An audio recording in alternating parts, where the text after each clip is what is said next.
ನಮಸ್ತೆ ಎಲ್ಲರಿಗೂ. ಇವತ್ತಿನ ರೆಸಿಪಿಯಲ್ಲಿ ನಾನು ಉತ್ತರ ಕರ್ನಾಟಕದ ಸ್ಪೆಷಲ್ ಗಿರ್ಮಿಟ್ಟನ್ನು ಮಾಡ್ತಾಯಿದ್ದೀನಿ. ಗಿರ್ಮಿಟ್ ಅಂದರೆ ಯಾರಿಗಿಷ್ಟ ಇಲ್ಲ ಹೇಳಿ. ಮಕ್ಕಳಿಗೂ ದೊಡ್ಡವರಿಗೂ ಎಲ್ಲರಿಗೂ ಇಷ್ಟವಾಗುವಂಥ ಒಂದು ಸ್ನ್ಯಾಕ್ಸ್ ಅಂತಲೇ ಹೇಳ್ಬೋದು. ಮತ್ತು ನಮಗೆ ಏನಾದರೂ ಕಾಫಿ ಕುಡಿಯೋ ಟೈಮಲ್ಲಿ ಏನಾದರೂ ಸ್ನ್ಯಾಕ್ಸ್ ಬೇಕು ಅಂದರೆ ತಟ್ ಅಂತ ನೆನಪಿಗೆ ಬರೋದು ಈ ಗಿರ್ಮಿಟ್ಟು. ಅದು ಯಾವ ರೀತಿಯಾಗಿ ಈಸಿಯಾಗಿ ಸುಲಭವಾಗಿ ಮತ್ತು ಕಲರ್ಫುಲ್ಲಾಗಿ ಯಾವ ರೀತಿ ಮಾಡ್ಕೋಬೋದು ಅಂತ ನೋಡೋಣ. ಮತ್ತು ಅಷ್ಟೇ ರುಚಿಯಾಗಿರುತ್ತೆ, ಸಿಂಪಲ್ಲು ಆಗಿರುತ್ತೆ. ಒಂದು 10 ನಿಮಿಷದಲ್ಲಿ ಮಾಡ್ಕೋಬೋದು. ಯಾವ ರೀತಿ ಅಂತ ನೋಡ್ಕೊಳ್ಳೋಣ ಬನ್ನಿ. ಮೊದಲಿಗೆ ನಾನು ಬಾಣಲೆಯನ್ನು ತೊಗೊಂಡಿದ್ದೀನಿ ದಪ್ಪ ತಳದ್ದು.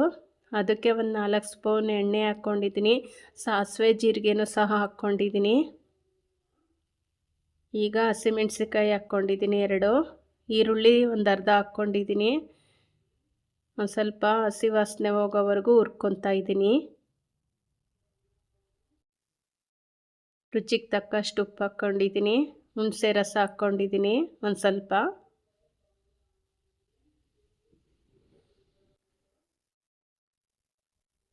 ನೋಡಿ, ಅರಿಶಿನ ಹಾಕ್ಕೊಳ್ತಾ ಇದ್ದೀನಿ ಅರ್ಧ ಸ್ಪೂನು.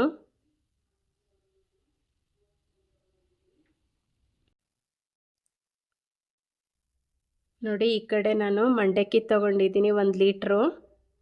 ಅದಕ್ಕೆ ಮಸಾಲೆ ಮಾಡಿದ್ದೀವಲ್ಲ ಅದನ್ನು ಸೇರಿಸ್ಕೊಂಡೆ. ಹುರಿಗಡಲೆ ಪುಡಿ ಹಾಕ್ಕೊಂಡೆ, ಟೊಮೊಟೊ ಹಾಕ್ಕೊಂಡೆ ಒಂದು ಅರ್ಧ, ಈರುಳ್ಳಿ ಒಂದು ಅರ್ಧ ಹಾಕ್ಕೊಂಡೆ, ಕೊತ್ತಂಬರಿ ಸೊಪ್ಪು ಒಂದು ಸ್ವಲ್ಪ ಹಾಕ್ಕೊಂಡಿದ್ದೀನಿ.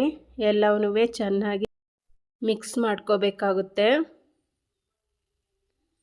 ನೋಡಿ, ಚೆನ್ನಾಗಿ ಅಂದರೆ ಒಂದು ಸ್ಪೂನಿಂದ ಚೆನ್ನಾಗಿ ಕಲಕ್ತಾನೆ ಇರಬೇಕು. ಎಲ್ಲವೂ ಮಂಡಕ್ಕಿ ಸಹ ಯೆಲ್ಲೋ ಕಲರ್ ಆಗಬೇಕು. ಆ ಥರ ನಾವು ಚೆನ್ನಾಗಿ ಮಿಶ್ರಣ ಮಾಡ್ಕೋಬೇಕು. ನೋಡಿ, ಈಗ ನಿಮಗೆ ಬೇಕು ಅಂದರೆ ಉಪ್ಪು ಖಾರ ಟೇಸ್ಟ್ ನೋಡಿ, ಬೇಕಾದರೆ ಉಪ್ಪು ಮೆಣಸಿನ್ಕಾಯಿನ ಸೇರಿಸ್ಕೋಬೋದು. ನೋಡಿ ಎಷ್ಟು ಕಲರ್ಫುಲ್ಲಾಗಿ ಕಾಣ್ತಾ ಇದೆ ನೋಡಿ. ಎಷ್ಟು ಕಲರ್ಫುಲ್ಲಾಗಿರುತ್ತೋ ಅಷ್ಟೇ ಟೇಸ್ಟ್ ಇರುತ್ತೆ. ಮತ್ತು 1 ಪ್ಲೇಟ್ ಅಲ್ಲ 2 ಪ್ಲೇಟ್ ತಿನ್ನಬೇಕು ಅನಿಸುತ್ತೋ ಅಷ್ಟು ರುಚಿ ಇರುತ್ತೆ. ಕಾಫಿ ಟೀ ಜೊತೆ ಅಂತೂ ಮಾಡಿಸಿರೋ ಸ್ನ್ಯಾಕ್ಸ್ ಅಂತಲೇ ಹೇಳ್ಬೋದು ಇದನ್ನು ನಾವು. ನನ್ನ ವಿಡಿಯೋ ನಿಮಗೇನಾದರೂ ಇಷ್ಟ ಆದರೆ ಲೈಕ್ ಮಾಡಿ, ಶೇರ್ ಮಾಡಿ, ಕಮೆಂಟ್ ಮಾಡಿ, ಸಬ್ಸ್ಕ್ರೈಬ್ ಆಗಿ. Thank you.